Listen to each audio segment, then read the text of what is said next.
কোনো চিন্তা করেন না, আমরা সারা জীবন আপনার পাশে থাকবো। আর যাই হোক, আপনি অনেকদিন ধরে কিছু খাননি, আপনি খান। আপনার যা যা খেতে ইচ্ছে করে আপনি খান, সব কিছুর বিল আমি দিব। আরে ম্যাডাম, আপনি কি বলতেছেন? আপনি কেন টাকা দিবেন? চাচা আমার বাপের মতোই, আপনার বিল দেওয়া লাগবে না। চাচা শুধু আজকে না, আপনার যখন মন চাইবো, যা দেওয়া মন চাইবো, আপনি খালি আমারে কইবেন, আমি আপনার খাওয়ার ব্যবস্থা করে দেব। আর চাচা একটা কথা কই, যদি সম্ভব হয় আমার কথাটা রাখেন। আপনার আপনার পুরোর কাছে বেড়ে যাওয়ার লাগবে না। ওই বাড়িতে আপনার সুখ নাই, আপনি দেখেই বুঝতেছি আপনি কতটুকু কষ্টে আছেন। তাহলে জানেন, আমার ওটা বাপ নেই, ছোটোবেলায় বাপটা মারা গেছে। বাপের ওরকম আদর পাইনি জীবনে। মানুষের বাপরে যখন দেখি তখন খুব আফসোস লাগে।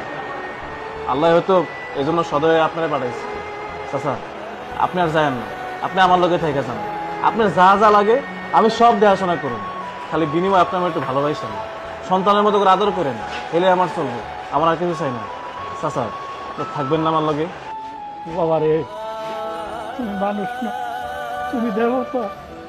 তোমার মতো যদি আমার ছেলে হইতো, তাহলে তো আমি খুব সুখে থাকতাম রে বাপ। বাপ, আমি আল্লাহর কাছে কই, আল্লাহ যেন ওদের অনেক সুখে রাখে, শান্তিতে রাখে। বাপ, আমি আমার ছেলের অভিশাপ দিই না, আশীর্বাদ করবো, আশীর্বাদ। বাবা তুমিও ভাইসা দেখি। বাবা রে, আজকে আজকে ভাত গাছ খাই, আমার কত ভালো লাগতো। বাপরে, কতদিন পরে ভাত খাইতেছি রে বাপ। আসলে ভাই, আপনি অনেক ভালো মানুষ।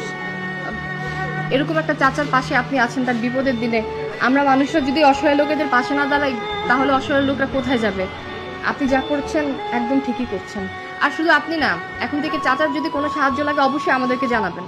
আমরা দুই বোন অবশ্যই চাচাকে সাহায্য করবো। খান চাচা, খান খান, কথা বলে বসে খান।